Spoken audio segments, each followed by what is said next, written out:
Hello, everyone, and welcome to the new episode of the Privacy Rules Meet the Member podcast.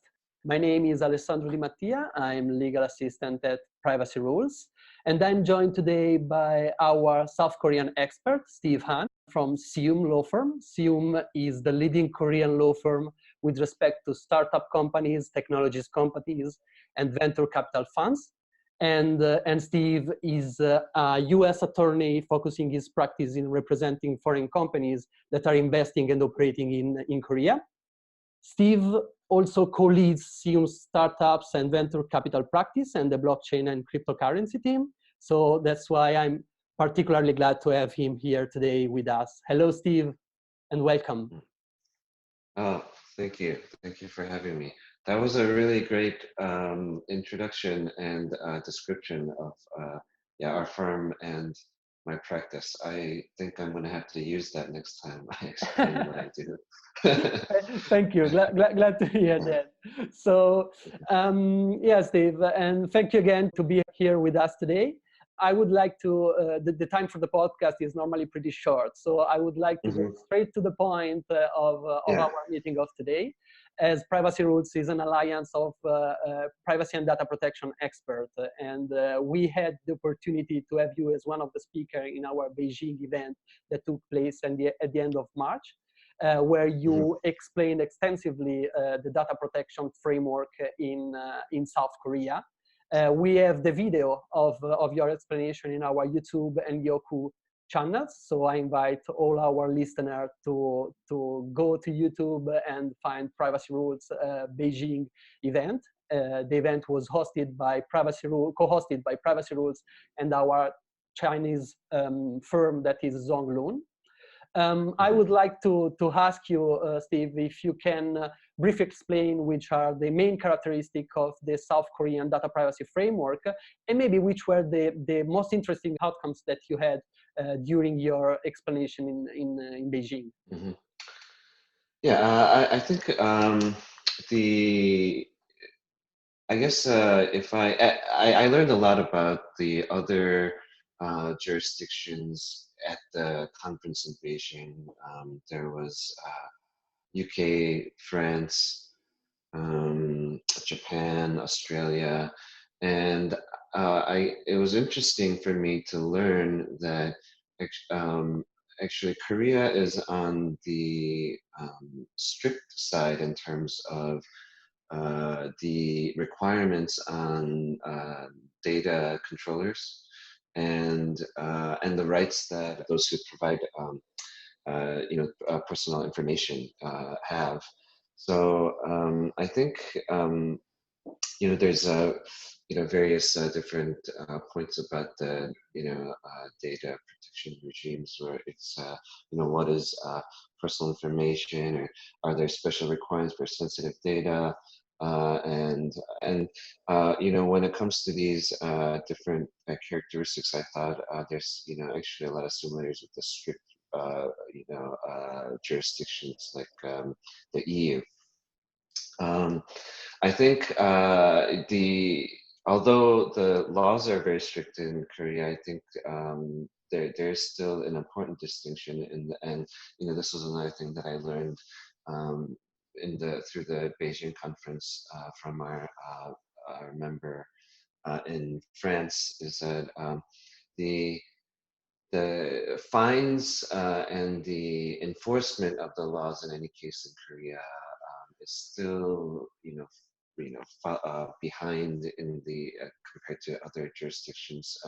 For example, I know that in France, the regulators fined Google. I believe the fine was 50 million euros, and the maximum amount that a fine can be imposed in Korea is 50 million Korean won, which it's the same 50 million, but actually if you in euros, it's actually more like 50,000 euros. So the amount of the fine in the case of Google, compared to the maximum fine in Korea is 1,000 times more. So actually, what I thought, what I took out of the conference is that the other jurisdictions, it's actually very scary, Yeah. and yeah, the laws in Korea, I think, are the as written are very strict, but so far um, the enforcement is not that strict. I understand. And are there Mm. any pending amendments under this point of view in South Korea? You think that the law will change under this point of view? Yeah, I think so currently the way that for under the data protection law, the way the fine is calculated is just a cap at 50 million, I think it's there, and there's a lot of proposed amendments. There have been a lot of amendments in the past, so this law is changing. I think it could be that the way that the penalty is calculated is changed so that it's more similar to the GDPR, where it's a percentage of revenue or some other formula. Okay. Yeah.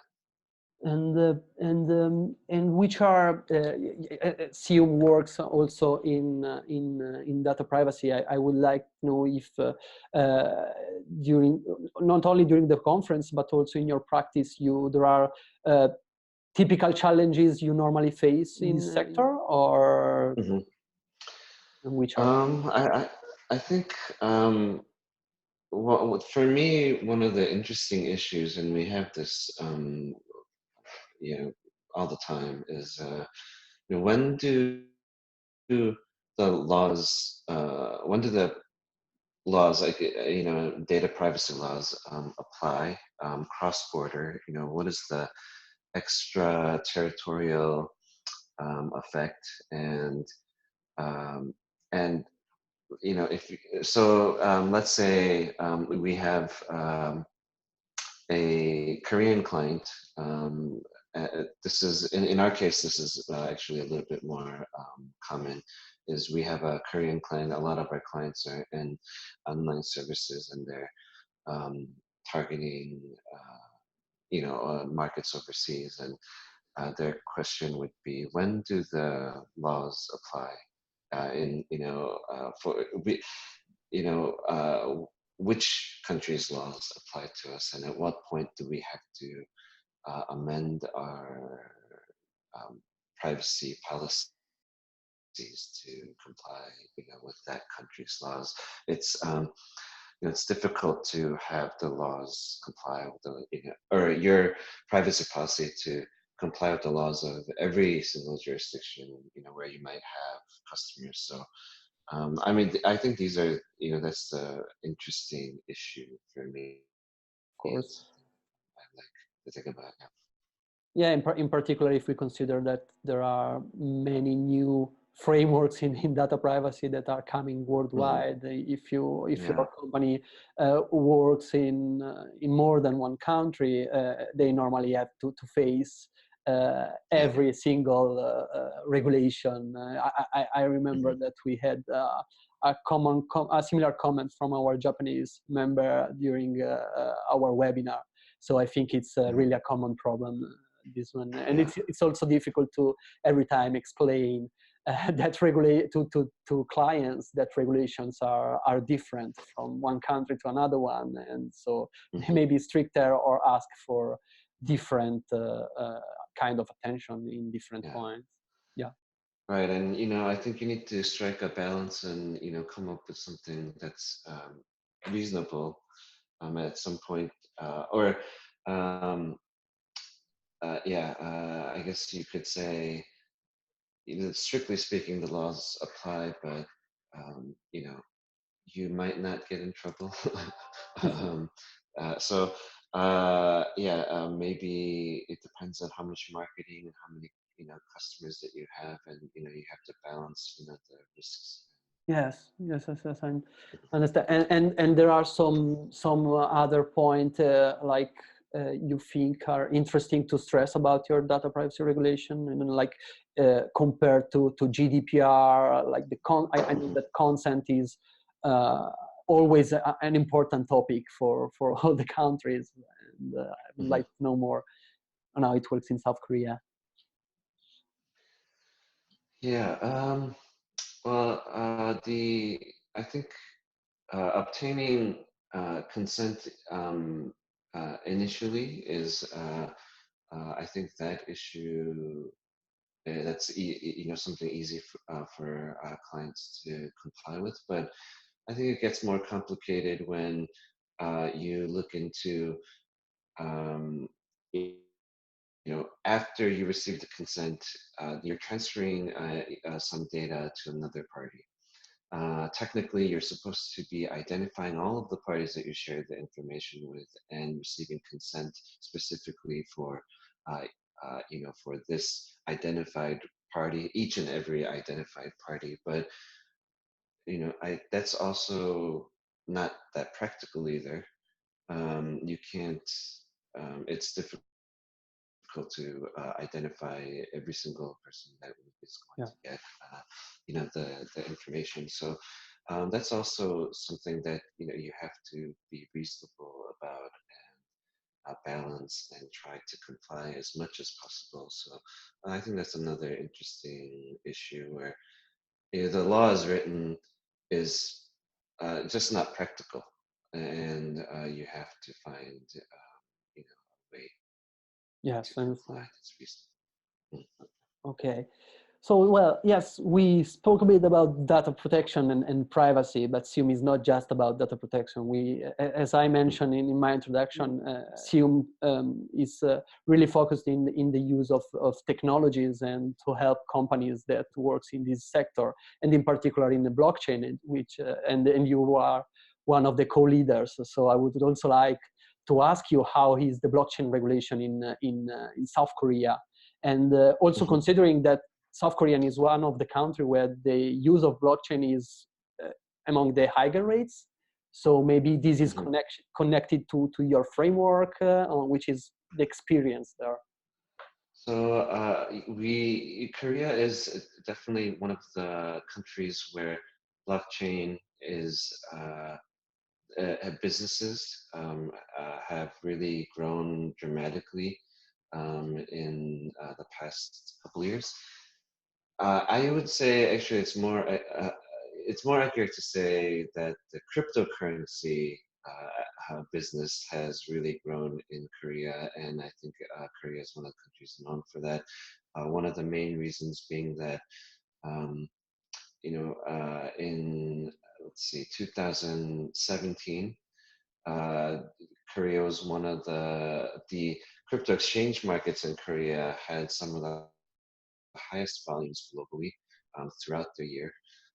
And so that meant that uh, actually there were a lot of individuals, retail investors that were buying and selling cryptocurrency, not just Bitcoin, but Ethereum and XRP and these other so-called altcoins that Korean individuals are buying and selling, trying to get rich quick. And um, uh, so you're following that. That is how the industry grew in Korea.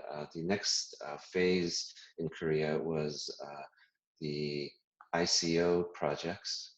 That is initial coin offerings.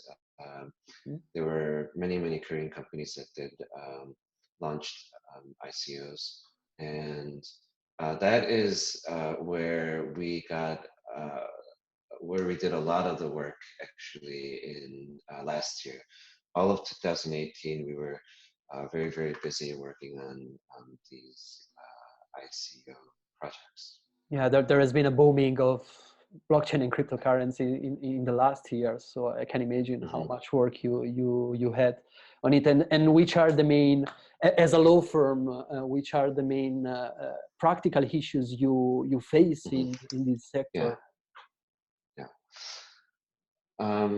One interesting thing, the Korean financial regulators made a very bold statement.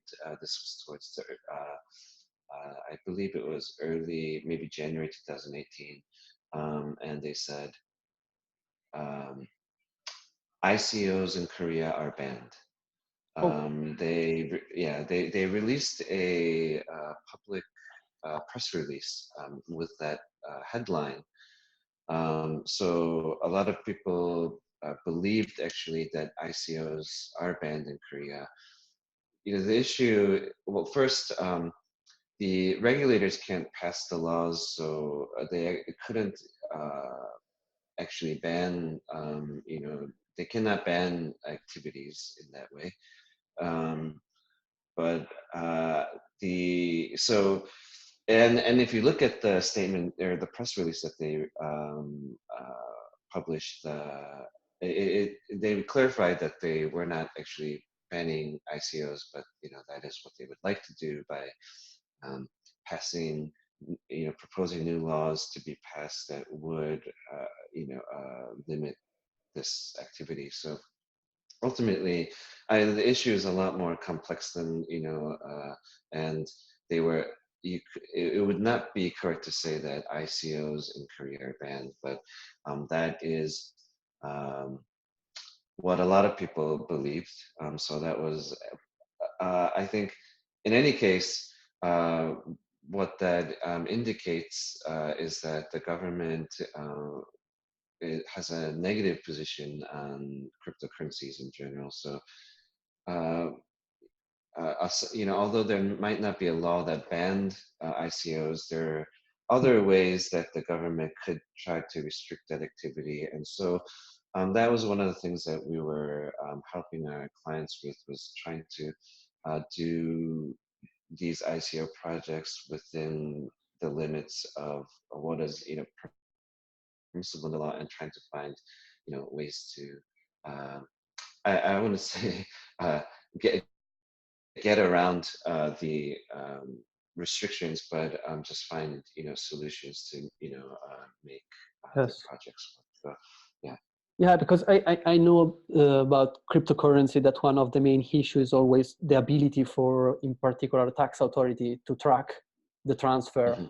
And Right. So did the South Korean regulator has somehow solved this problem, or is still something that needs to be amended? Yeah, I think so. Since uh, the regulators have become aware of these issues, in any case, there hasn't been any new legislation.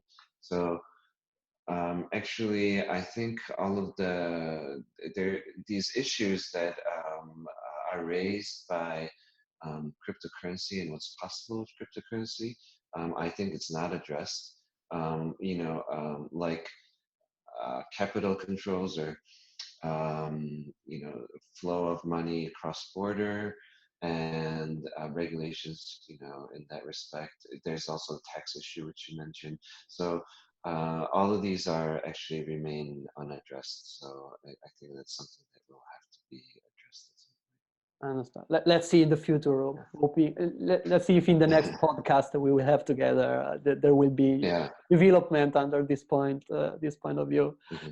And yes, I'm coming back to our first topic, that was data privacy. I would like to mix the two topics we already discussed, and I would like to Yeah. ask you which are the main connections and implications that you have in between blockchains and data privacy laws.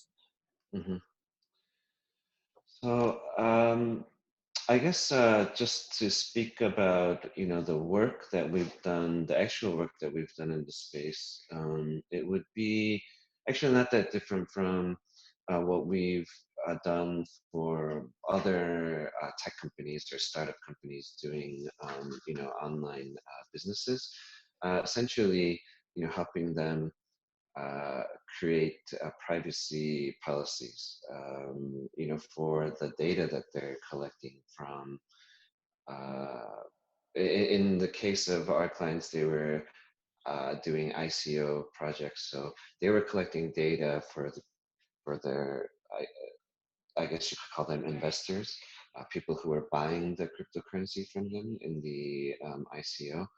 They were collecting their information, and we were helping them comply with the laws for that, and creating the privacy policies for that. So I think the actual work that we did for that was, not all that different from what we had done before.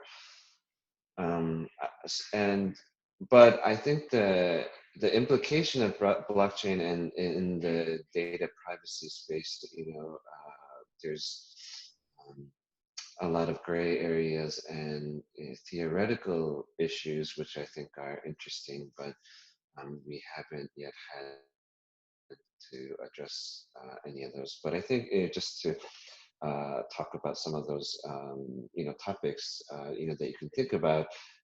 For example, because this for the ledger or the database of where this information is collected, because it's distributed between I guess different parties, miners, or whoever else is involved in the blockchain. You could ask the question of who's the data controller. Is it all of these people who own the servers are involved in the recording of this database, this distributed ledger? I think you could ask the question of are there cross-border transfers of data every time this data is recorded? I think oftentimes the recording or the mining is done, in many different jurisdictions at any given time, and so I think there are a lot of interesting questions that are raised, and will have to be addressed at some point. But we actually we haven't been asked by any clients to address those issues, so we haven't really looked into it that closely. Okay. We need to get paid by somebody first to look that closely. Yeah, of course. Okay, well, thank you very much, Steve, for your time and for your very interesting explanations. And I would also like to thank all our listeners of this podcast. And you can all find our podcast in our webpage at PrivacyRules.com. And so thank you again, and goodbye, everyone. Okay, great. Thank you, Alessandro.